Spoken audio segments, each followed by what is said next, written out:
ขอถวายความเคารพนะฮะท่านพระอาจารย์วราเชษฐ์นะฮะครับแล้วก็นมัสการผมก็ขอถวายความเคารพครูบาอาจารย์ทุกรูปที่ได้มาฟังทางธรรมะออนไลน์ในวันนี้นะฮะแล้วก็เจริญพรนะญาติโยมทั้งหลายเนาะที่อยู่ตั้งวิทยุตั้งเชียงใหม่ก็ดีเนาะแล้วก็ตั้งธรรมะออนไลน์แห่งนี้นะแล้วก็ได้มาปะกันในรายการพระพุทธศาสนาสี่แผ่นดินเนาะวันนี้ก็ตรงกับวันเสาร์วันที่8กรกฎาคมพุทธศักราช2566วันนี้เนาะเราก็ได้มาอู้จากันเรื่องของพุทธศาสนาสี่แผ่นดินแล้วก็ได้มาอยู่กับอาจารย์วรเชษฐ์ตอนนี้เป็นอ่าฤดูฝนเนาะ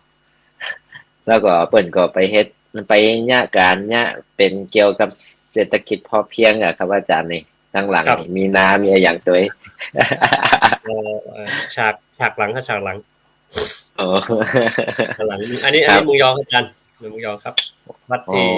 สร้างไว้ที่เมืองยองยังตอนนี้ยังประกาศหาเจ้าอาวาสอยู่ยังไม่มีเจ้าอาวาสครับอาจารย์โอ้อาจารย์สมัครเหรอครับพระอาจารย์ น่าสมัครอยู่ครับน่าสนใจครับ สบายอยู่กลางทุ่งนาครับครับเออกลางทุ่งนาเนาะก็อันนี้คือครับเป็นบรรยากาศดีคือมันเป็นอันวัดเก่าพระอาจารย์ครับวัดครัเก่าบแก่สมัยที่จริงเนี่ยตามตำนานเมืองยองเพิ่นบอกว่าเอ่อมีก่อนที่พระเจ้าติโลกราชจะขึ้นไปนะฮะโอ้แล้วก็เรื่องที่มาถึงไร่ก่อนทีนี้ผมก็เลยสมาธิพระอาจารย์กับญาติโยมทั้งหลายตัวเนอะภาษาจากบ้านก็ถ้าห่ำไปล้อมไปเกวียนไปหมายไว้นี่ก็โอครักาสบจะเป็นน้ำหมดแล้วครับพี่นะคอืรับมคือคือณปัจจุบันนี่คนเฮาลุกเอาพื้นที่ที่สถานโบราณหมดเลย นะผมก็เลยว่าครับสงสารมันเนาะอย่างน้อยอันนี้คือมีรากฐานมีประวัติว่าดูนะครับดูนะอันนี้ผมออกเลยนะอืมอ่ามีประวัติอ๋อนี่เป็นว่าเป็นมาสร้างใหม่กันครับครับสร้างขึ้นใหม่ครับแต่แปลว่ารูปแบบคือผสมผสานศิลปะผสมผสานนะแล้วทีนี้เขาก็ไอ้ฐานวัดตัวเนี้ยมันเป็นของครูบากังเป็ดวัดฉางข้าวน้อยอำเภอปะซางซึ่งเมื่อก่อนเนี่ยครับท่านเป็นคนอยู่ที่นี่แล้วสมัยนั้นอืท่านอพยพมเข้ามาอาจารย์นะครับ ครับอพยพเข้ามาแล้วก็มาทิ้งวัดร้างไว้ตรงนี้ผมก็เลยเอ็นดูมันนะครับเอ็นดูก็เลยไปบูรณะไว้นะครับบูครับรณะก่อนตัวนี้ก็มีประมาณสักไร่กว่าๆนี่นะครับไร่กว่าๆก็อืมกึดในใจก็ว่าพยายามจะใช้พื้นที่ตรงนี้ให้มีประโยชน์ที่สุดถึงแม้ที่เขาอืมจะน้อยนะครับเพราะว่าเราคือบ่อยากจะสร้างวัตถุถาวรนักนำไปอาจารย์เรามีที่ครับปฏิบัติธรรมเนาะอาจารย์เนาะฝนตครับผกเราก็มยังห่มเหแดดออกเราก็ปฏิบัติธรรมตามเป้าหมายอันนี้ในความคิดของผมนะครับนั่งสครับมาธิภาวนาเดินจงกรมตามเป้าหมายเนี่ยเพราะมีต้นไม้อยู่หรอกแล้วก็อืนั่นนี่คือครับเรื่องคือผมว่าสร้างวัตถุถาวรนักนำไปนี่มันก็อย่างว่าแหละหนึ่งนกก็นักเหียนะอาจารย์เนาะนกก็ครับนักเป็นที่อยู่นกหนูๆไปมันก็การดูแลจัดการของเราก็บ่ทั่วถึงผมก็เลยอืว่าเอาตัวมอย่างว่านะครับว่าในครับศรัทธาบางท่านก็หวังดีว่ามาหาทำไมแล้วสร้างเมียงไปก่อกำแพงก่อนนี่เนาะก็ครับเข้าใจนะครับเข้าใจถ้าเราทำไว้ก่อนล่วงหน้าเนี่ยเราก็ว่าบุญเราปัจจุบันดีกว่าเนาะอาจารย์เนาะเอาบุญครับผเราปัจจุบันมดีกว่าบุญอนาคตเราบ่ฮู้เราทำได้ขอืมนาดนี้เราก็เอาปัจจุบันนี้เหียแล้วเราก็ครับทำไปเนี่ยครับแล้วก็เราก็ว่าอย่างน้อยเราก็ได้คือบรรดานี่อาจารย์ครับบรรดาวัดร้างเก่าวัดห้างเก่าเนี่ยในเมืองยครับองเนี่ยที่ออกในเมืองออกในตำนานเมืองยองนะมีวัดเดีอืมยวเนี่ยครับที่สามารถไปกู้คืนมาได้อาจารย์ที่อันนี้เป็นสามารถ วิหารใหม่กันครับเนี่ยที่วิสร้างหารใหม่ครับขึ้นมาเนี่ยวิหารใหม่ครับวิหารใหม่คครับรับเพราะอืมเพราะตรงนี้มันเหลือแต่ฐานวิหารเก่าครับอาจารย์เหลืออ๋อแต่วิหารแต่เหลือแต่ฐานวิหารเก่าไว้ตรงนั้นเลยแล้วก็มีบริเวณน้อยเดียวอันน่ะนี่พยายามซื้อคืนนะครับพยายามซื้อคืนบางส่วนครับซื้อตรงนั้นก็ตามประมาณตำนาน ครับครับตามตำนานที่บอกว่าสมัยของพระเจ้าตีโลกราชเนี่ยอันนี้ก็เหมือนพอสมควรนะตอนนั้นเหมือนนี่ครับเหมือนครับเสียกว่าในสมัยของพระเจ้าตีโลกราชเนี่ยก็คือเป็นประธานในการสังคายนาครั้งที่6ครั้งที่6กับครั้งครับผมที่8ครับครั้งที่แปที่ดครั้งที่แปดที่วัดครั้งเจ็ดยอดที่แปดครับครั้งที่8เนาะครั้งที่แปดครั้งที่แปดที่วัดเจ็ดยอดครับผมวัดโพธารวัดอย่างในแต่ก่อนเนี่ยแต่ก่อนที่พระพุทธารามจะมาเป็นพระพุทธารามวัดเจ็ดยอด สปอร์ต โพธารามนะครับ อันนี้เดี๋ยว จ ผ ริ ม ง ขอเล่านิดนึงอาจารย์เนาะคือหมายถึงว่า ครับ หลังจากที่ มี พ ความเป็นมาจะได้ ระเจ้าตุโลกราชเป็นองค์ประถมในการสังคายนาพระไตรปิฎกล้านนาของเขาแม่นก็ ครับ ท่านหลังจากท่านก็ออกผนวดเลยนะครับ ออกผนวดแล้วปุ๊บท่านก็ หลังจากออกผนวดแล้วปุ๊บท่านก็ลาสิกขาแล้วก็ทรงยกกองทัพขึ้นไปเมืองยองเลยนะอาจารย์ ขึ้นไปเมืองยองท่านพระองค์ท่านก็ไปบูรณะพระธาตุหลวงจำยองนะฮะนี่มูลนิธิพระองค์ท่านไปขออนุญาตสังฆราชาในเมืองยองเนี่ยบูรณะเนี่ยขอบูรณะพระธาตุหลวงจำยองนะครับ แสดงว่าพระธาตุหลวงจอมยองนี่มีมาก่อนละ มีแล้วก่อนแล้วครับมีก่อนแล้วทีนี้หลังจากที่พระเจ้าติโลกราชบูรณะแล้วปุ๊บเนี่ยคือหมายถึงว่าพระสังฆราชบ่อนุญาตแต่ว่าตั้งแต่ปื้นถึงขันหงายนะเพราะขันหงายนะจ๊ะเนาะจะมีขันคุ้มขันหงายเนาะขันละกลางตัวนี้นะ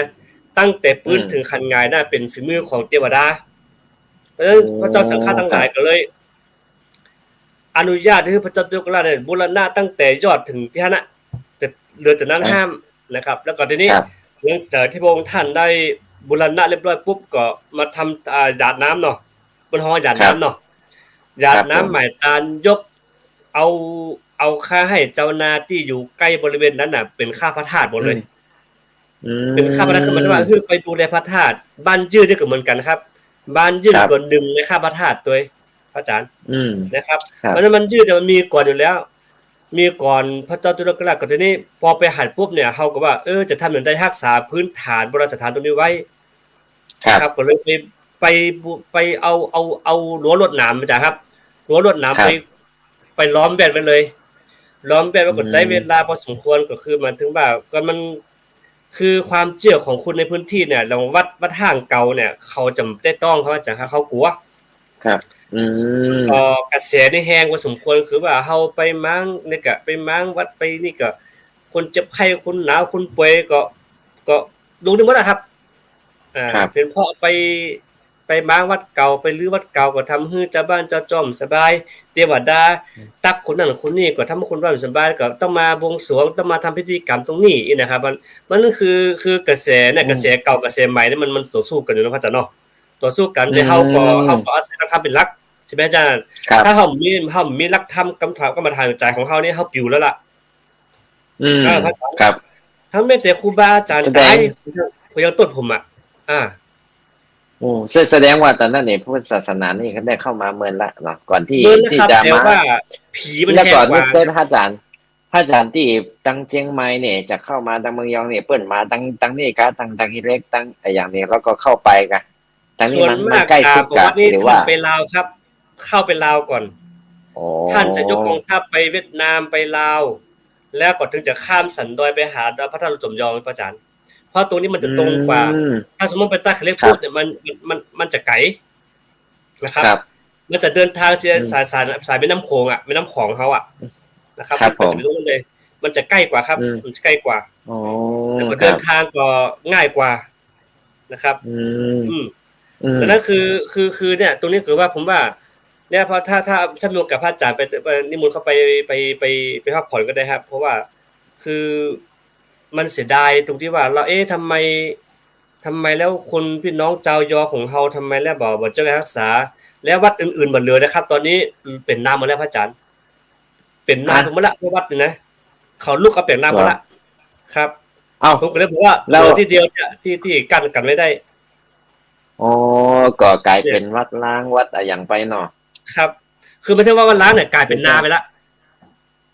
เพราะชาวบ้านน่ะลุกเอาเป็นน้ำหมดแล้วอาจารย์นี่คือเอาวัดประแต่งนาเต้กะใช่คือเขาสนใจแล้วเพราะตัวนี้คือความโลภมันเข้าครอบงำเขามันคือเฮามองหันว่าสังคมจากปัจจุบันในเมืองยอมันเปลี่ยนแปลงเป็นนักคือแข่งขันทางด้านการมีการสังสมอาจารย์ครับไปหันได้นักนะคือมันสังสมคือแข่งกันทางด้านวัตถุใครใครมีบ้านก็อลังการใหญ่โตวัดวาศาสนาวัดวาก็ใหญ่อลังการขนาดนั้นแต่ว่าแก่นธรรมมันบ่เข้าถึงบ่เข้าถึงเนาะเข้าถึงคือการทำบุญทำทานเหมือนกันหมดแต่ว่ามันบ่เข้าถึงตัวที่รักแก่นของเฮาครับแต่เข้าใจอย่างนึงว่า มันบ่มีไขไปนำทางนะพระอาจารย์เนาะอืมมีไขครับไปนำทางผู้นำจิตวิญญาณก็บ่มีอืมตุเจ้าครับเฮาพระสังฆเฮาก็อยู่ตามฮีตตามกองตามที่ครูบาอาจารย์ได้สั่งสอนมานี่เนาะอาจารย์เนาะอืมแรงคมารับก็ไหว้พระสัก4โมงแรงก็ตีละกังเหียเนาะพระอาจารย์เนาะตีละครับกังเหียก็พระเนนน้อยก็ไปกวาดไปหาเนาะทำความสะอาดไปหาเนาะ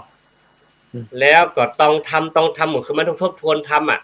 วัดธรรมที่ครับเราท่องมาตั้งแต่เจ้าก็ทวนเหียเมื่อคืนก็อ่านธรรมต่อ นั่นก็สืบทอดต่ออาไปแต่ว่าจะขยายความมากกว่านั้นมันมีพระอาจารย์ดังนั้นคือผู้นำจิตวิญญาณในพื้นที่มีเพราะฉะนั้นไอ้ตรงเนี้ยอาจารย์ครับผมเจอกระแสครับนี่สุดยอดแล้วครับอาจารย์เจอกระแสอืมไม่แต่ครับครูบาอาจารย์ที่มรณภาพไปก็เป็นเพราะผมอะเป็นบูรณะตรงนี้ขึ้นมาเทวดาแล้วไปแย่งให้อืครูบามครับเพราะฉะนั้นคือเฮาหันสมัยก่อนครับสมัยเฮาก่อนหันแนวนี่นะอาจารย์ ครับผมนิมนต์เลยครับสมัยก่อนเนี่ยก็คือว่าทั้งจิตนำจิตวิญญาณจิตอะไรอย่างเนี่ยก็ตั้งเมืองยองเนาะที่ได้ยินได้ฟังก็คือว่าพระปิหลงพระบงเนาะครับผมเป็นจะได้พองครับในดังนั้นเป็นคนนำจิตวิญญาณจิตศรัทธาของคณะที่เป็นอ่าที่เป็นญาติโยมทั้งหลายที่ตั้งอยู่ตั้งเมืองยองเนาะว่าในตอนนั้นถือว่าได้ผลมากก็หรือเป็นจะได้ของพระอาจารย์ที่พระครับผม อาจารย์ได้เล่าคือถ้าที่จริงแล้วสังฆะในเมืองยอของเราเองเนี่ยตรงที่จารึกไว้ในใจของพี่น้องเมืองยอคือพระพิโรธประบงที่พระอาจารย์อุ้มตะกี้เนาะพระครับพิโรธประบงเนี่ยคือท่านก็ปฏิบัติรับตาภาวนานะครับรับตาภาวนาครับอยู่ในป่าอยู่ตามหัวเมืองพุ่นนะครับเป็นป่าใหญ่อยู่เป็นป่าใหญ่อยู่อืมสันโดษรูปเดียวซึ่งอาณาครับบริเวณตรงนั้นเนี่ยพระอาจารย์ครับมันมีแต่ห้วยแล้วก็มีดอยน้อยๆแบบนั้นมีห้องน้ำไหลอยู่ และตามที่คครับนเฒ่าแก่เพิ่นเล่ามานี่คือท่านก็คือคนคนเฮานี่ก็คือมันถ้าอยู่อันนั้นก็แสดงว่าต้องมีของดีพอตัวพระอาจารย์เนาะมันต้องมีครับของดีกับตัวน่ะอืมโดยเฉพาะเรื่องกรรมฐานพระอาจารย์กรรมฐานคือท่านก็อืมปฏิบัติเดินจงกรมเดินจครับงกรมแต่ว่าไอ้ที่กองเหล่านี้อะปัจจุบันอืมแทบจะบ่ทันเลยนะพระอาจารย์ อืแต่ส่วนมมากเขาครับจะตกรูปกรรมเนี่ยคือก็เขาก็ต้องสื่อว่ารูปกรรมของเราจริงๆแล้วเนี่ยมันสื่อมาทางใดครับอืมระหว่างล้านนาระหว่างลงยองเชียงตุง12ปันนาอาณาบริเวณระวงของเขตของอ่าของชาญเขาเนี่ยระหว่างใครครับผมฮับวัฒนธรรมของใครพระอาอืจารย์ มมันครับก็น่าสนใจนะพระอาจารย์เนาะสนใจนะครับอืมอันนั้นคือครับคือตรงนี้แหละคือว่าอย่างเมืองยอฮั่นในปัจจุบันเจียงตุงเฮาปัจจุบันคือณปัจจุบันนี่คืออย่างพี่อย่างเจียงตุงเฮานี่คือยังดีคือมีสังฆะหนุ่มเจ้าทั้งหลายที่มาศึกษาเราเรียนแล้วก็เอาแนวปฏิบัติทำวิปัสสนากรรมฐานเข้าไปช่วยตรงเนี้ยทำไมล่ะครับถ้าสมมุติว่าบอกศรัทธาหยังอะมาหาเขาอุ้ยน่ะเพราะอย่างวิปัสสนากรรมฐานวิปัสสนากรรมฐานทำไมผมอู้ถึงเรื่องตกรูปกรรมพังล่ะ ครับก็ถามว่าเฮาตกโลภกรรมนี่ตั้งแต่เข้าวัดมานี่อายุ50ปีคือมีกฎครับเกณฑ์ว่าคนเมืองยองเนี่ยคนตั้งพี่น้องฉานเฮาเนี่ยก็ฮู้นะว่าเท่าที่ผมรู้ข้อมูลอืมเมืองยองเนี่ยเมืองยองเนี่ยอายุ50ปีทุกคนต้องเข้าวัดบ่ใจบ่ว่าหญิงบ่ว่าชายอืมต้องเข้าอันนี้มันไปนอนวัดก็คือแล้วทำปฏิวัติห้า50 ปีนี่ต้องเข้าวัดเนาะแล้วก็อันนี้ก็ครับผมเป็นข้อบังคับกันหรือว่ามันจะมีคนที่ไปเข้าวัดเข้าอายังเลยแล้วก็มีคนที่อายุนั้นก็เลยไปเข้าวัดตัวเองตามที่คือเปิ่นไปน่ะน่าจะเป็นคอย่างนั้นก็คือนส่วนมากหมายถึงว่ากฎสังคมอะพระอาจารย์กฎสังครับผมคมรอบข้างเนี่ยมันถึงอายุ50ปีมันจะถามกันนะซุมไปวัดเด้ออ่าครับซุผมมไปนอนวัดอา อืมอายเปิ้นครับกล้าเนี่ยเมื่อถามมันถามว่าอายเปิ้นกล้าซูมไปอะมันก็จะเนี่ยมันคือมันนี่คือด้านจิตใจอะอาจารย์ด้านการจิตใจแข่งขันเนี่ยไปกันด้านจิตใจเองก็โอเคบ่ได้เนี่ยมันก็ครับผมเออเพราะฉะนั้นคือกอืมฎสังคมนี่มันก็ใจได้บ่สมใจได้ดีนะพระอาจารย์ในสัอืมงคมรอบข้างครับเนี่ยอย่างสังคมน้อยๆเนี่ยไผได้หยังมันหูไวอะมันก็พระอาจารย์ครับอืมอย่างสังคมบ้านครับเราปัจจุบันนี้ต่างคนต่างอยู่ อืมใครเห็นอย่างกับหูครับบ่สนใจละแต่ว่าตังปูนเนี่ยมันก็ยังใครเห็นอย่างมันหูมันไวเพราะฉะนั้นใครจะทำดีทำร้ายทำชั่วเนี่ยมันจะถึงหูกันไว้แล้วความที่ฉินนิอืมนทามันจะนักตัวนี้คืออืมเป็นเกราะครับป้องกันอย่างดีเลยพระอาจารย์คือว่าเนี่ยอย่างน้อยก็สังคมดีเพื่อเขาไปเข้าวัดหมายความอืมว่าเข้าวัดเนี่ยหมายถึงว่าจริงๆก็เข้าอยู่แล้วแหละเพียงแต่ว่า เข้าวัดหมายถึงว่าอายุ50ปีขึ้นไปเนี่ยต้องไปนอนวัดงานวัดนะครับถือศีลแปดต้องไปนอนวัดครับถือศีล8เซนอุโบสถครับผมนั่นน่ะอืมันก็คือมออกพรรษาแล้วปุ๊บก็ทำตัวปกติมันเก่าคือตอนเจ้าก็ไปต้านเฮียก็ปิกบ้านครับผมก็มีออืย่างละมแต่ว่ากลางพรรษาเนี่ยคือถือว่าเป็นฤดูกาลที่บำเพ็ญภาวนาก็หมายถึงว่าหลังจากตอนเช้าไปสาเข้าเนาะไปสาเข้าฮื้อครับป้อฮื้อคุณเฒ่าคนแก่ที่นอนวัดแล้วก็เมื่อค่ำมาก็ไปสวดมนต์ครับแต่ว่าไอ้ความเข้มข้นในการสวดมนต์เนี่ยความแตกต่างจากเจียงตุงครับเจียงตุงล้านนาของเฮานี่เมืองยองยังมีตรงที่ว่าละอ่อนน้อยหรือว่าเยาวชนกลุ่มหนุ่มสาวนี่เข้าไปไหว้พระสวดมนต์ยังมี เป็นกอืลุ่มนะเป็นรูปเป็นจุ่มมเลยนะแต่ว่าทางจึงตุงนี่คือครูครับบาอาจารย์ได้ปูฐานไว้ แล้วก็อ่านตัวทำออก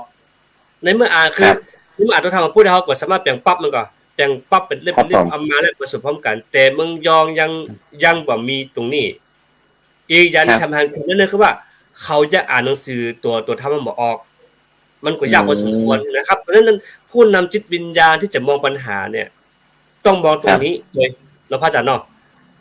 คือปัจจุบันนี้เป็นพคือระเจ้าเขาพยายามพระเจ้าพระสครับงฆ์พระเจ้าพระครับสงฆ์นี่เป็นคนนำจิตวิญญาณนี่ได้มากเนาะครับมากพอครับผมสมควรถ้าครับสมมติว่าถ้าตั้งเมืองยองเนี่ยถ้ามีพระเจ้าพระสงฆ์ก็ดีอย่างก็ดีมาตั้งเป็นชมรมมาแยกกันแล้วก็ตั้งเป็นหลักสูตรหลักสูตรเพื่อที่เข้ากับเยาวชน หรือว่าเป็นการฟังพวกจิตใจไปธรรมะสัญจรก็ดีไปอย่างก็ดีเนาะพอครับมันฟังมันอย่างไปก็มันก็จะได้มีธรรมะมีอย่างเข้าเข้าในจิตใจพอสมควรนะครับอันนี้ก็เป็นสิ่งที่ดีนะสิ่งที่ดีปกตินี่ที่เปิ้นมาสวดสวดมนต์ก็ดีมาไหว้พระก็ดีที่วัดที่อย่างเนี่ยที่เป็นคนเฒ่าคนใดอย่างนี้มาวัดเนี่ยแล้วก็มานอนเนี่ยปกตินี่ประมาณกี่วันครับเนี่ยเข้ามานอนอถือศีลดีตนะครับเท่าที่อดีตที่จริงตอนที่ผมจำเป็นน้อยๆได้นะตอนเป็นน้อยๆจำได้คือครับผม2 วัน7ค่ำครับ8ค่ำครับผมแต่ณปัจจุบันน่าจะมีการเปลี่ยนแปลงเพราะว่าเฮาได้อยู่ในพื้นที่เมืองนครปฐมเนาะเฮาได้เข้าไปครับสัมผัสเหมือนที่จริงนะผมว่าโอกาสมีเนี่ยผมยังอยากจะปลีกวิเวกเข้าไปจำพรรษาที่ผมสร้างอยู่ที่เมืองอาโอ้จารย์เนาะไปจำพรรครับษาด้วยกันเนาะ เข้าใจครับผม เฮ็ดจ้ะคือ มีคือจั่งใดเฮาอยากการที่เฮาไปจำพรรษาเนี่ยมันจะจำบ่ได้เพียงแต่ว่าคเฮารับต้องไปศึกษาวัฒนธรรมประเพณีและบันทึกข้อมูลแบบอย่างฝรั่งพระอาจารย์เนาะ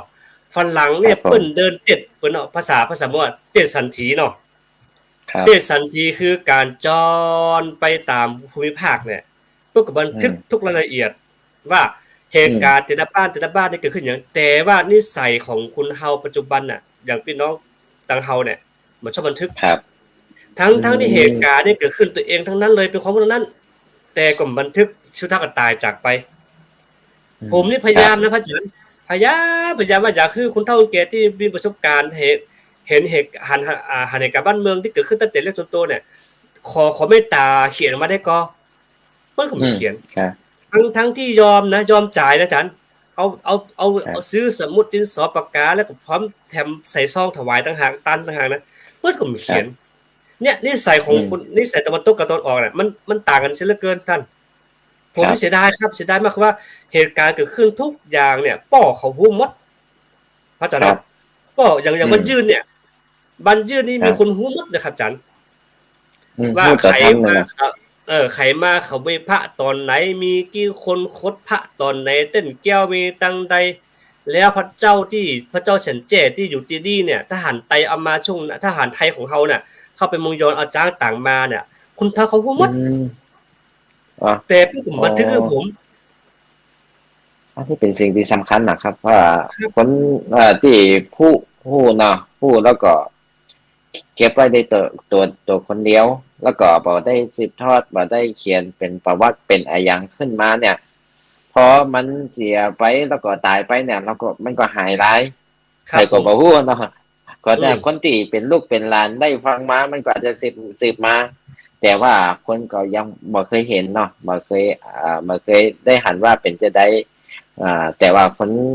คนเฒ่าเมื่อก่อนเนี่ยเป็นหันหมดแหละเป็นจะได้พวกเนี่ยถ้ามีการบันทึกการอะไรอย่างนี้เป็นประวัติได้ดีที่สุด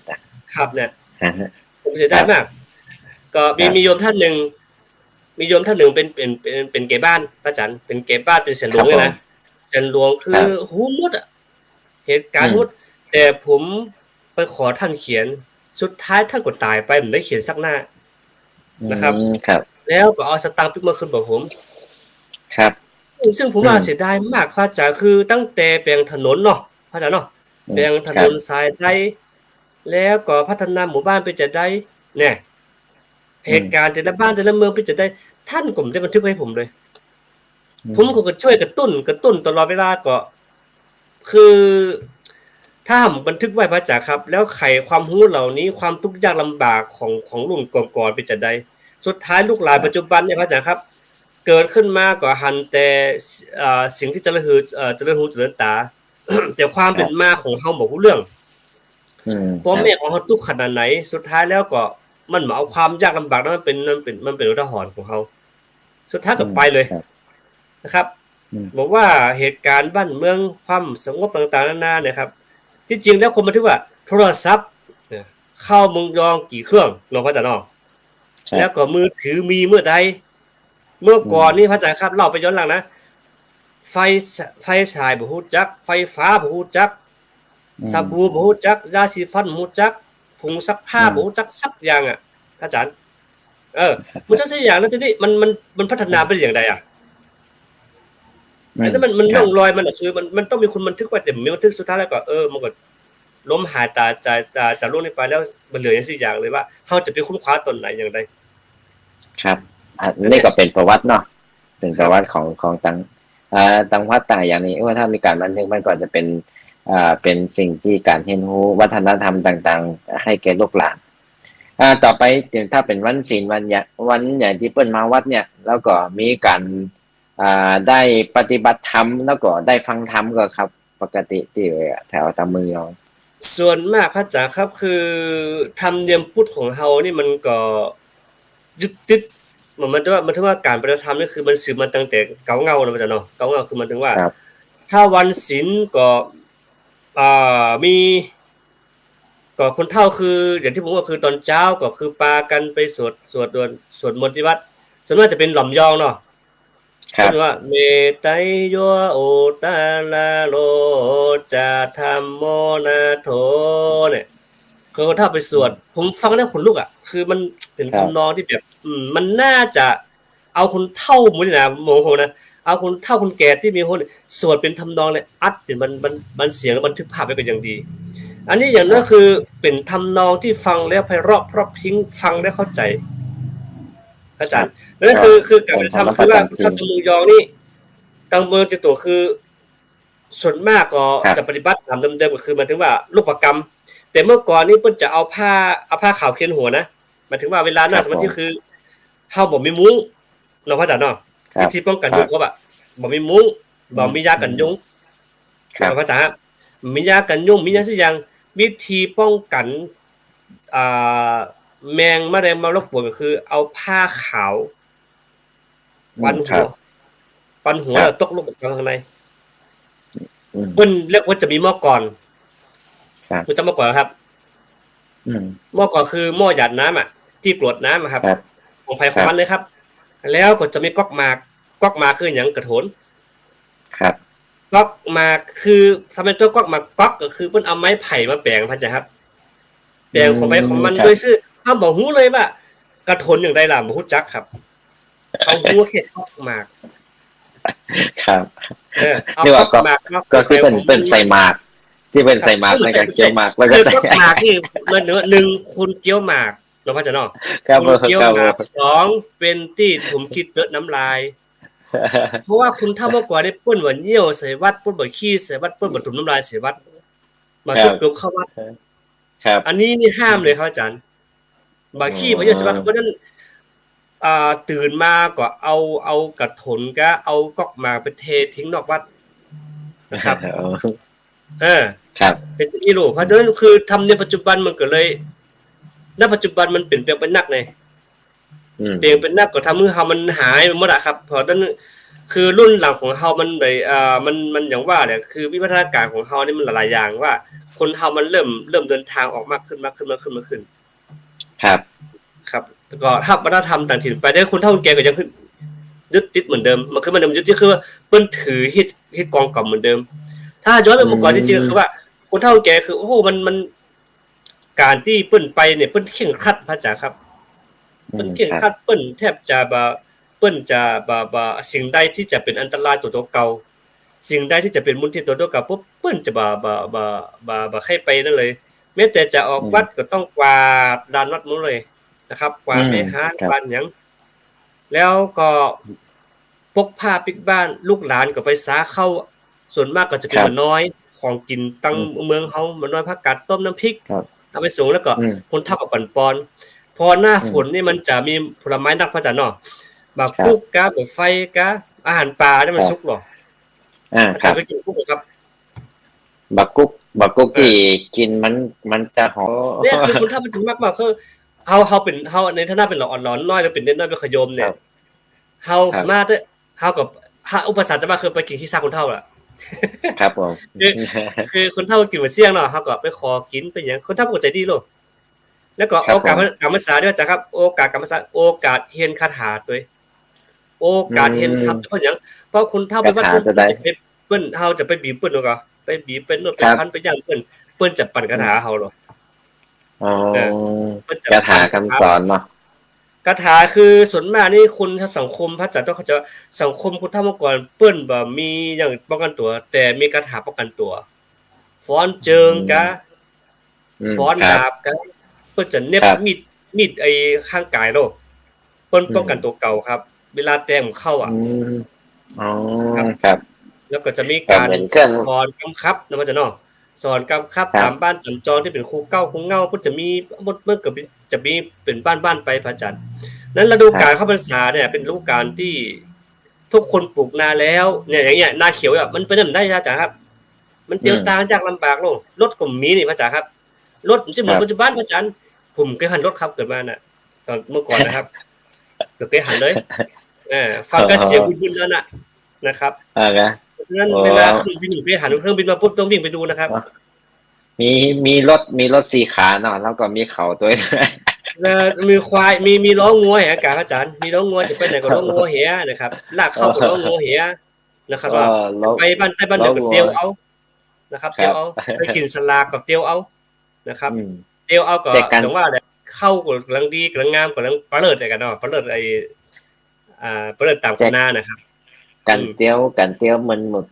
มื่อก่อนนี่มันก็บ่ไกลแต่ใดเนาะบางคนก็เขาก็ลัดทุ่งลัดไอ้อย่างลัดปลาลัดไอ้อย่างไปเนาะครับผมเพราะว่าถ้าเป็นตั้งไปเนี่ยมันต้องไปตามถนนต่างๆมามันก็ใช้เวลาอยู่พอสมควรก็คือมันสังคมจะอั้นมันก็ดุมไกลอาจารย์แต่สังคมปัจจุบันเนี่ยเดินเดียวก็ไกลให้นี่มันอารมณ์เป็นหรอคือความเคยชินเนี่ยพระอาจารย์ความเคยชินนี่มันอย่างก็คือสบายใจมันก็คือหมายถึงว่าไปแล้วก็สบายแล้วบ่ต้องขึ้นหน้าขึ้นหลังไงไปก็ไปตามนั้นคือเวลาไปปล่อยครับไปปล่อยก็ลัดตรงหน้าไปเตียวไปก็โอ้มันหลายกิโลก็เตียวไปนะครับครับในเงิน10,000ซะไปแต่ในช่วงของเข้าพรรษาเนี่ยเข้าพรรษานี่นะว่าสมัยก่อนเนี่ยเรามาคิดเนาะว่าสมัยของพุทธเจ้าเนี่ยอย่างว่าพุทธเจ้าถึงบัญญัติว่าคือทุกเจ้าที่อย่างนี้ได้จำพรรษาอยู่ที่ใดที่หนึ่งพอฝนตกลงมานี่แล้วก็นึกภาพเนาะว่าการขึ้นมอนขึ้นอย่างก็ดีแต่จะเป็นจะได้พวกเนาะครับก็คือครับคืออย่างที่ผมว่าเมื่อกี้แหละคือว่าการพรรษาเนี่ยมันเฉยแฉะครับอาจารย์ลองนึกถึงขี้งูขี้ควายเพราะว่าบ้านสภาพสังคมเพิ่นเลี้ยงงูเลี้ยงควายกันมันก็ไอ้ควายแม่ควายที่เพิ่นใส่นากับเพิ่นปล่อยเข้าควายที่เป็นตัวแม่กับปล่อยเข้าป่าพระอาจารย์ครับผมแต่ทีนี้ถ้าควายผู้เนี่ยควายตัวผู้เนี่ยนะคือต้องเลี้ยงเองเลยฮะต้องไปเกี่ยวหญ้าต้องไปหาหญ้ามาเลี้ยงตลอดจนกว่าจะคายออกจากมือไปนั่นคือเวลาเฮาไปกุมเข้าไปเดินมันเหมือนสรุปอาจารย์คือขี้เปอะนะอาจารย์นะขี้โคลนนี่นะไป ปียงกลางแข้งอ่ะอาจารย์เนาะมันจะไปไหนได้ ยิ่ แล้ว ง ฝน เข้า ตก ตรง จะ นา จะตกน้อยๆนะครับตกแบบบ่ ครับ หยุดอ่ะครับตก ครับเนี่ย ตกแบบฝนตกฝนตกซึ้งเนาะตกครับ ซึ้งๆมันแบบบักขาดอะครับ ครับ มัน ได้เขามาคิดพอเนี่ยอาจารย์ว่าเป็นจุ้เจ้าก็ดีเป็นอย่างก็ดีเนี่ย เวลายางเนาะต่างตรงนาต่างให้ยางก็ดีเนี่ยโอ้กี่เพื่อเป็นคำนาเป็นอะไรอย่างแบบประหลาดมัน ครับ มันมึนเนาะมันมึน ครับ ถามนาตามมาอย่างนี้โอ้อยากลำบากเนาะอันนี้จึงเป็นที่มาเนาะที่คนบอกเอ้ยเป็นจุ้เจ้าเป็นอะไรอย่างเนี่ยขนาดเป็นสัตว์เป็นอะไรอย่างเพิ่นยังอยู่ประจำตีเนาะในฤดูฝนนักบวชต่างเอินเป็นก็อยู่ประจำตีเป็นอย่างพุทธศาสนาถึงมาอยู่ประจำตีเนี่ยแต่พุทธเจ้าจริงบัญญัติให้จำพรรษาตั้งแต่นั้นเป็นต้นมานะระหว่าง3 เดือนครับ ก็อันนี้คือมันถึงว่าคนเฮาถ้าเป็นตุ๊ดเจ้าเนาะเป็นตุ๊ดเจ้าแล้วยังบ่หยุดบ่สัญจรหรือว่าเดินไปตามหันตามนี่ไปอุกไปหลายครั้งว่าอาจารย์ครับ สมัยพุทธกาลนี่ไปทีหนึ่งผมจะไป2 ลูก 3 ลูกนี่อาจารย์ว่า ครับ ไปทีหนึ่ง2 3 พัน4 5 พันแล้วเวลาเดินลัดตรงนาไปล่ะก็ตายไปแล้วอาจารย์เข้ากล้ากะพลผักรักไม้พันธุ์พืชต่างๆนานาก็โดนพระเจ้าสังฆะเหยียบย่ำแล้วเฮาก็อาศัยจากบ้านดำรงชีพ ครับ นะครับ ผม อาศัยจากบ้านดำรงชีพ ถ้าเฮาขาดจากบ้านก็บ่ได้เฮาจะไปให้เย็นนานอย่างจากบ้านก็บ่ได้ แล้วเฮาก็ต้องทำอีกปุ๊บเนี่ยข้อคารหะนินตาต่างๆนานาก็มีแต่ธรรมะสังคมในอดีตที่แบบเมืองยองแบบพี่น้องจังตุงเฮาเนี่ยเมื่อก่อนจะฮู้กว่าครับเนี่ยหยังต้องเข้าพรรษามีใครอธิบายเลยเปิ้นเข้าก็เข้าเหียถึงเข้าก็เข้าเหีย ครับผม มีแต่เข้าพรรษานี่เด้อเข้าเพิ่นไปเนี่ยมันคือส่วนมากจะเห็นฮู้ตามกันมาแต่ด้วยบ่มีหลักฐานณปัจจุบันก็เป็นการปร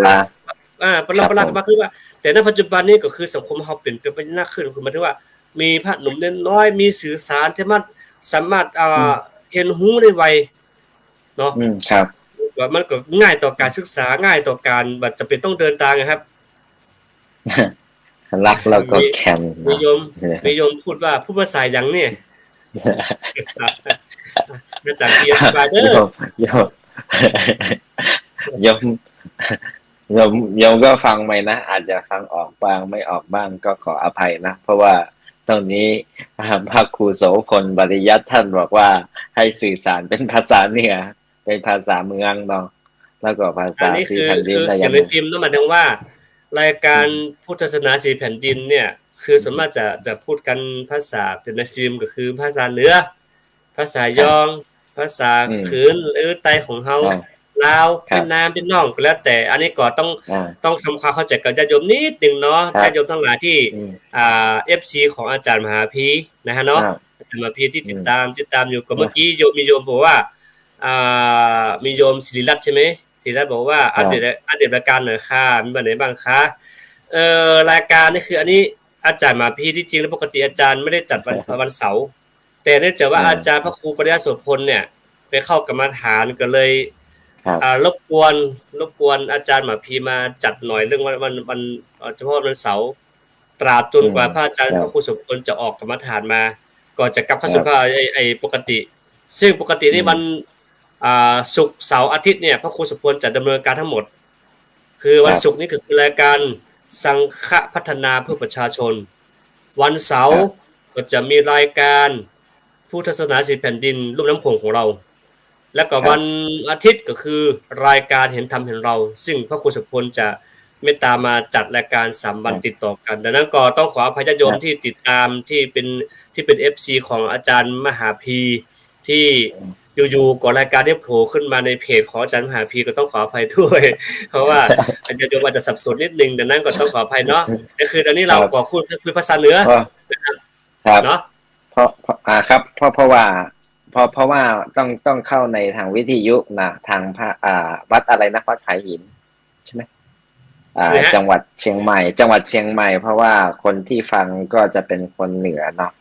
คนเหนือกำเมืองอะยังนะแล้วก็มีผสมผสานกันไปเนาะ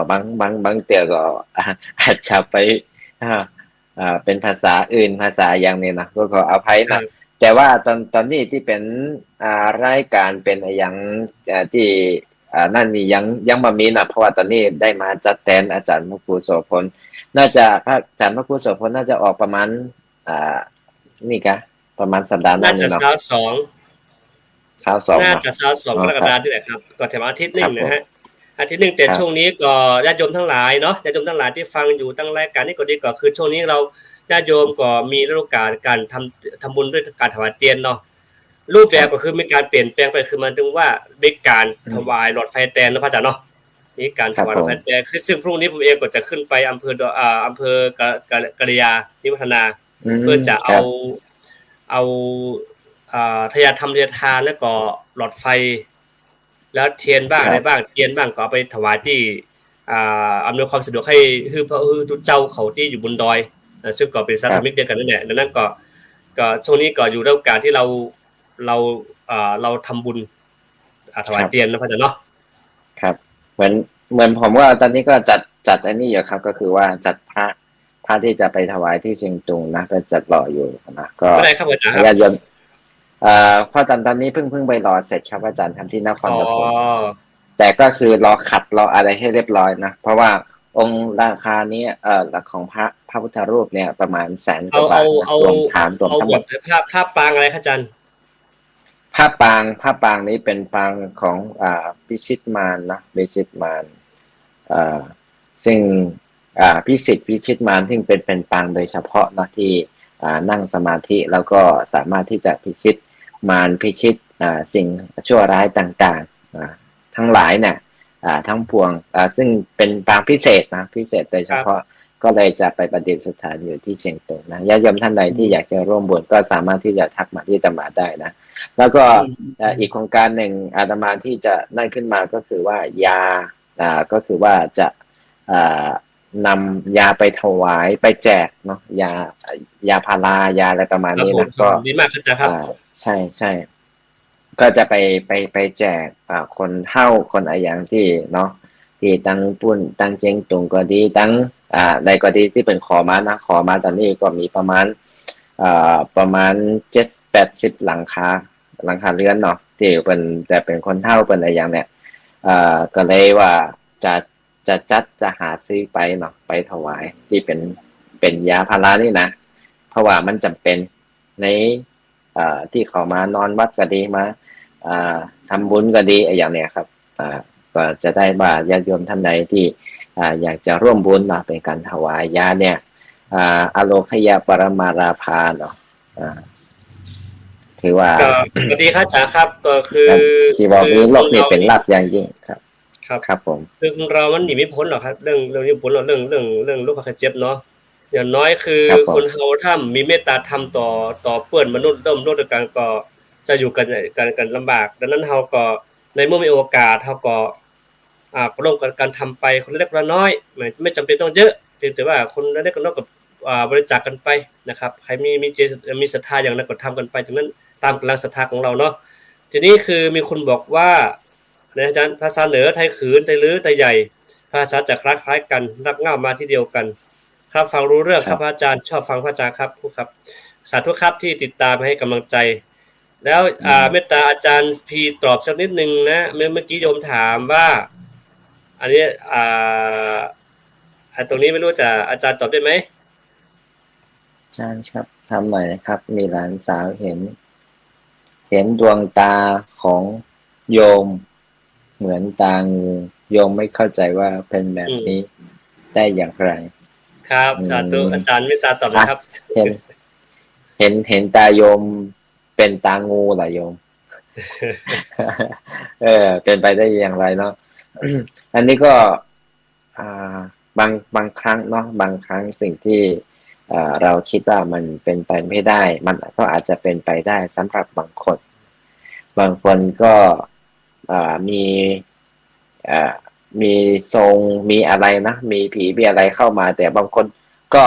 ปกติเลยนะบางคนก็เห็นผีง่ายอะไรประมาณนี้นะก็มีหลายครับผมอย่างนะหลายประการด้วยกันเนี่ยแต่ตรงนี้เนี่ยก็คือว่าอย่างที่เขามองเห็นเนี่ยเขาก็อาตมาที่คิดนะว่า สาเหตุหนึ่งก็อาจจะจินตนาการไปในส่วนหนึ่งหรือเปล่าแต่อีกส่วนหนึ่งที่เขาเห็นเนี่ยเขาเห็นโดยที่จิตเขาที่ดำนึกถึงว่าเขาเห็นเป็นแบบนี้บางคนที่เห็นก็เคยเหมือนอยู่ด้วยกันมาก่อนนะเหมือนชาติก่อนเนี่ยเคยอยู่ร่วมกันอย่างไรอย่างนี้เป็นต้นนะอาจจะเป็นงูด้วยกันอาจจะเป็นพญานาคด้วยกันหรือว่าอะไรหลายอย่างนะ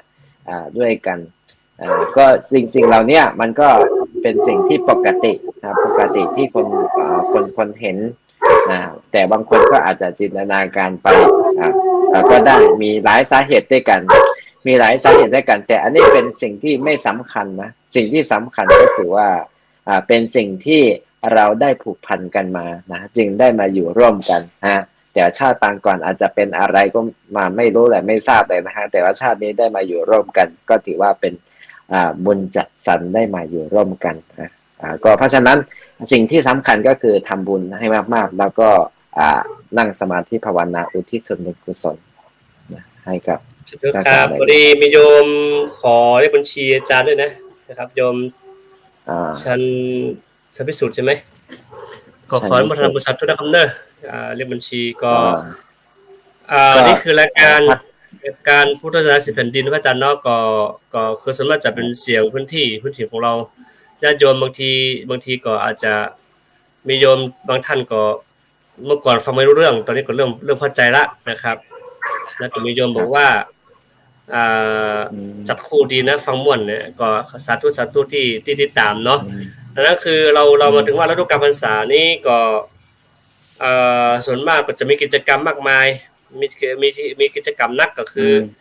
ตั้งบอกว่าล้านนาบอกว่าเชียงตุงเมืองย้องก็ดีคือบรรดาที่นับถือศาสนาพุทธเนี่ยก็ส่วนมากก็จะกิจกรรมคือเรื่องการรักษาจารีตประเพณีก็คือเรื่องการฟังธรรมเทศน์ธรรมกันนะพระอาจารย์เนาะคือวันศีลก็มีการเทศน์ธรรมถ้าบ้านเฮาฮ้องทำบักศีลก็คือเห็นธรรมประจำวันศีลนั่นแหละก็อาจจะศีลนึงจะกี่ผูกแล้วแต่ว่าความแตกต่างจากบ้านเฮากับพี่น้องทางฉานเนี่ยคือฉานของเฮานี่เวลาวันศีลนี่เพิ่นจะหยุดงานเพิ่นจะถือว่าหยุดงานของเขาวันหยุดงานของเขาเพิ่นจะไปแยกการพระอาจารย์เพิ่นจะหยุดหมดเลยถึงชายถึงหญิงเข้าวัดนะครับก็ไปฟังฟังธรรมกันที่วัดหมดนะครับเพราะฉะนั้นเต็มวิหารแต่ณปัจจุบันสังคมล้านนาของเฮาปัจจุบันนี้มันก็เริ่มห่างหายไปนอกจากวัดที่มีครูบาอาจารย์เป็นเป็นกินที่รักษาเหตุหอยขององค์ครูบาอาจารย์ไว้เหนียวแน่นนี่ก็ศรัทธาญาติโยมก็ยังเข้าวัดฟังธรรมกันหลายอยู่แต่ณปัจจุบันก็บางวัดก็เริ่มจะมีละครับแล้วก็มาหลังจากเมื่อก่อนนี้เคยเทศน์กลางวันเนาะว่าจะเนาะเคยเทศน์ทำกลางวันก่อนณปัจจุบันก็บางวัดก็มาเปลี่ยนวิธีก็คือตอนเช้าเอาทำตอนเช้าเอานะครับพอตอนเช้าก็คือพอตอนเช้าที่คนมาทำบุญนักหรอมาทำบุญตักบาตรนักก็เอามาทำตอนเช้าเอาก็คือมาเทศนาธรรมแบบล้านนาเขาเพราะว่าถ้ารักษาไว้บ่จะหายเต้พระอาจารย์เพราะว่าทำณปัจจุบันนี้ตัวเมืองของเฮายังไม่มีใครอ่านเลยน้อยอ่านมีคนน้อยที่จะอ่านออกแล้วก่อนนำไปใช้เพราะว่าถ้าทำอีปุ๊บเนี่ยถ้าคำสำนวนกาสำเนียงกาทำนองก็จะหายหมดพระอาจารย์สุดท้ายแล้วเราจะไปบรรยายเสียงบรรยายก็ได้แต่ว่าวัฒนธรรมการบรรยายธรรมเนี่ยส่วนมากก็จะมาเข้ามาล้านนาตอนไหนถ้าเราสมมติว่าเข้าล้านนาตอนไหนล่ะก็เต้าที่ศึกษาประวัติก็คือว่าน่าจะช่วงที่สมัยพระหลวงพ่อปัญญาณทัศน์ที่นำเข้ามานั่นคือส่วนมากล้านนาของเฮาเนี่ยจะเต้นไปทำนองมึงยอก็จะเต้นไปทำนองไถทำนองมันเนาะพระอาจารย์เนาะเพราะฉะนั้นเฮาก็ต้องศึกษาตอนแรกเพราะฉะนั้นส่งเฮาก็ต้องมีการปรับเปลี่ยนบทบาทของตัวเองว่าจะทำอย่างไรคือพวกศรัทธาของเฮามีส่วนร่วมในการแสดงธรรมเทศนาธรรมก็ต้องปรับเอาจากช่วงบ่ายมาเป็นช่วงเช้าแทนพระอาจารย์นั้นอย่างวัดอย่างพระราชเจ้าจอมตอเนี่ยถ้าจะเทศประมาณสักบ่าย 3 โมงไปจนถึง 7 โมงค่ำแล้วก็ช่วงนั้นหลวงปู่จะนำไหว้พระไหว้หยังจุ่มกระเซ็ดหมดละหลวงปู่เนี่ยยังยังลงมาทำวัดร่วมกับคณะสงฆ์ทำนะนั่นคือเต้าที่หันมาคือว่าบางวัดก็คือณปัจจุบันนี้เปลี่ยน ปลี่ยนเอาทำเมืองของเฮามาเทศนาธรรมตอนเจ้าแตนทำให้ปอกศรัทธาของเฮาก็ได้ฟังไปด้วยคือนี่ปัญหาคือว่าพระอาจารย์ครับการเทศนาธรรมแบบทำนองเรื่องเหมือนเดิมของเฮาปัจจุบันเนี่ยมันบ่ร่วมสมัยถ้าจะอู้ถึงในแง่นึงนะก็คือละอ่อนนุ่มมันฟังบ่ออกเนาะแต่ถ้าบรรยายมันฟังได้หมดเลยฟังสมมุติว่าสามารถอธิบายแปลว่ามาพระมาลัยไปทำไมที่ในนรกกี่ขุมและไปทำอะไรบ้างใช่ไหมฮะครับแต่สมมติว่าเตถาผมมาพระก็มีพระมหาเถระตนหนึ่งชื่อว่าเตปะมาลัยก็เสด็จไปยังขุมนรก8แห่งเนี่ยอันนี้เป็นทำนองไปแล้วก็ทีนี้สมมติว่าเราเอาเนื้อเรื่องมาเนี่ยเนื้อเรื่องว่าก็มีพระภิกษุลังกาตัวหนึ่งเนาะได้ปฏิบัติศีลธรรมกรรมฐานจนสามารถเข้าฌานได้มีอภินิหารมีอภิญญาสามารถไปสามารถที่ไปเดินไปดูนรกไปดูดวงวิญญาณที่ทำบาปทำกรรมตั้งหลายไปตกขุมนรกขุมใดแล้วรอไขมาโปรดที่โปรดได้ก็โปรดไปที่โปรดได้ก็ต้องรอพระอริยเมตไตรเจ้ามาโปรดให้เขาอันนี้ก็คืออธิบายอีนี่ก็คือทำให้คนเรื่องราวปิจอีนี่ก็ทำให้นั่นเพราะฉะนั้นเราอ่อนรุ่นหลังเนี่ยปัญหาคืออ่อนรุ่นหลังของเราปัจจุบันเนี่ยฟังตั้งแต่ฟังแล้วพระอาจารย์ต้องว่าด้วยครับคนทำปัจจุบันเวลาเขาว่าเนี่ยต้องตั้งแต่ฟังแล้วครับมันเล่นลายกล้องแก้งหมดละนะจิตมันส่งออกนอกไงพระอาจารย์จิตมันส่งออกนอกจิตมันได้จดจ่ออยู่ในนักธรรมคำสอนมันก็เลยทำให้การที่จะทำให้เขาเข้าใจเขาจะทำเข้าใจเรื่องราวในจาดกของเฮานี่ก็น้อยลงดังนั้นฮีดฮอยของเฮาที่การแสดงธรรมกรรมสานี่ก็ควรที่จะสืบสานและอนุรักษ์ต่อไปนะพระอาจารย์เนาะครับอันนี้ก็เป็นเรื่องเนาะญาติโยมทั้งหลายนะที่ด้านอยู่นะอาตมาก็ส่งบัญชีให้หรือว่าท่านใดที่ยังไม่รับก็สามารถที่จะอาจจะทักมาที่ในเพจของอาตมาหรือในเฟซก็ได้นะหรือว่าโทรมาหาอาตมาก็ได้นะ0971299118 0971299118นะที่จะร่วมทำบุญบอกด้วยนะว่าร่วมทำบุญในส่วนไหนนะก็จะได้จัดเป็นทีละส่วนนะก็ตอนนี้ที่ทำบุญเกี่ยวกับพุทธรูปก็มีประมาณ10,000 กว่าบาทนะที่ได้ร่วมทำบุญมาก็อนุโมทนาด้วยนะทุกท่านนะแล้วก็พระอาจารย์วรเชษฐ์ด้วยนะแต่ในช่วงของเข้าพรรษานี้เนาะที่ได้มาอู้กันเนาะเกี่ยวกับเรื่องของพุทธศาสนา4 แผ่นดินเนาะแล้วก็เรื่องของเกี่ยวกับตั้งเจ้งตุงตั้งเมืองยองตั้ง12 ปันนาเนาะจังใดก็ดีเนาะก็ถือว่าเป็นโอกาสดีที่ได้มาปะกันแล้วก็ได้มาอู้จากันนะในช่วงของเข้าพรรษานี้นะเพราะว่าตั้งเจ้งตุงตั้งเมืองยองเปิ่นเข้าก่อนเนาะเข้าก่อน1 เดือนกะครับเข้าตั้งแต่วันที่2วันที่2นะครับผมแต่ว่าประเทศไทยเนี่ยจะเข้าประมาณเดือนหน้าประมาณวันที่2เหมื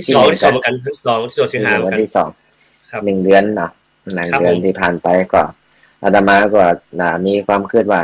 จะซื้อยาเนี่ยยาเกี่ยวกับพาราเนี่ยก็คือไปแจกเนาะเพื่อที่มาปฏิบัติธรรมมาอย่างนี้เพื่อเป็นที่ดีสำหรับเขาเนาะเพราะว่าในชนบทก่อนที่จะมาซื้อ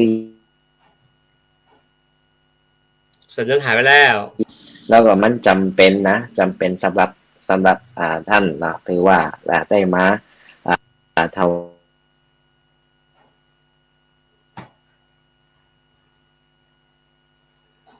สัญญาณหายจากที่เป็นสิ่งที่ดีก็ถือว่าเป็นสิ่งที่ดีเนาะก่อนในวันนี้ก่อนได้เวลาพอสมควรแล้วนะพระอาจารย์ครับก็ได้พระอาจารย์ได้คือข้อคติธรรมเพื่อแก่ญาติโยมทั้งหลายนะที่ได้เข้ามาฟังแล้วก็เข้ามาชมในต่างรายการธรรมะเป็นทีมแล้วก็ตั้งวิทยุกระจายเสียงเนาะตั้งเชียงใหม่เนาะที่เขาฟังอยู่ก็ดีนะก่อนนุวัฒนาสาธุการทุกคนเนาะที่ได้เข้ามาฟังกันในวันเสาร์นี้นะส่วนรายการจะได้อัปเดตเนาะในพรรษานี้นะก็อาตมาก็จะได้มาจัดในระหว่าง3 เดือนนี้นะแล้วก็มาคือธรรมะแล้วก็พูดจาท่านทั้งหลายในธรรมะออนไลน์แห่งนี้นะก็ ต่อไปก็ขอพระนิมนต์พระอาจารย์ครับได้คือคติธรรมครับก่อนที่จะจบรายการนี้ญาติโยมทั้งหลายด้วยครับครับนิมนต์ครับครับสาธุครับอาจารย์ครับก็ในค่ำคืนนี้นะก็คืนที่8ก็เราได้มาคุยมาสนทนากันแม้อาจจะได้สาระบ้างไม่ได้สาระบ้างแต่ก็ได้เรียนรู้เรื่องวิถีวัฒนธรรมแต่ละท้องที่แต่ละแห่งก็ถือว่าเราเปิดใจนะครับเนาะเปิดใจเข้าหากันกับเปิดใจเข้าหากันก็เวลาเราไปเยี่ยมเยือนไปหากันก็จะเข้าใจแล้วก็ได้ทักทายกันตามปกติดังนั้นก็ธรรมะคืออ่าไม่บ่จำกัดชนชั้นวรรณะนะครับเนาะบ่จำกัดชาติพันธุ์บ่จำกัดพื้นที่ธรรมะมีทุกที่ดังนั้นเราทั้งหลายก็เรียนรู้แล้วก็นำมาปฏิบัติเพื่อจะให้หมอทั้งหลายเข้าใจกันในการที่หมู่เฮาทั้งหลายต่างก็มีวิถีชีวิตที่ต้องการให้ตัวเองพ้นจากต่างทุกข์ให้ตัวเองพ้นจากถึงความสุขมากขึ้นดังนั้นก็โอกาสในวันนี้ก็ขอจะทั้งหลายในเรื่องการเข้าพรรษานี้ก็ตั้งใจบำเพ็ญภาวนาหรือว่าตั้งใจบำเพ็ญลดละเลิกเกี่ยวกับอบายมุขทั้งหลายคือตั้งปณิธานว่าปีนี้จะตั้งใจทำดีแล้วก็จะลดสิ่งที่บ่ดีนะครับเนาะอะไรที่มันยังทำให้จิตใจของเฮาเศร้าหมองจิตใจเฮาขุ่นมัวจิตใจของเฮายังมั่นคงจิตใจเฮายังเปลี่ยนไปเปลี่ยนมาเฮาทั้งหลายก็เอาพรรษานี้นะครับตั้งใจปณิธานว่าจะตั้งใจลดละเลิกแล้วก็พัฒนาตัวเองให้ยิ่งขึ้นไปนะครับนะครับก็ขอฝากไว้ตัวเองนะครับสาธุครับวัฒนาได้นะครับโยมชันวิสุทธ์นะน่าจะเข้าชันหาทุงทิพย์เรียบร้อยแล้วนะน่าจะทำบุญเกี่ยวกับรายการเนาะก็นุโมทนานะก็ฝากบอกทุกท่านเป็นบุญเนาะถ้าจะร่วมรายการเข้ากับรายการก็บัญชีข้างล่างนะบัญชีข้างล่างนะส่วนถ้าจะทำบุญเกี่ยวกับอาตมาก็คือทักมาที่อาตมานะเพราะว่าอาตมาไม่ลงบัญชีไว้นะก็นุโมทนาสาธุการกับทุกท่านเนาะในวันนี้นะก็ขออนุโมทนาทุกท่านนะก็ได้เวลาพอสมควรแล้วนะแล้วขอคือคุณพระศรีรัตนตรัยคือพระพุทธพระธรรมแล้วก็พระสงฆ์ที่คุณงามความดีทั้งหลายที่ท่านทั้งหลายได้ทำมาก็มารวมเป็นตบะเป็นเดชะเป็นพลวะปัจจัยอำนวยอวยพรให้ท่านทั้งหลายได้มีความสุขความเจริญโดยปรารถนาสิ่งหนึ่งประการใดก็ขอให้สมความปรารถนาสมความตั้งใจของทุกผู้ทุกคนเทอญ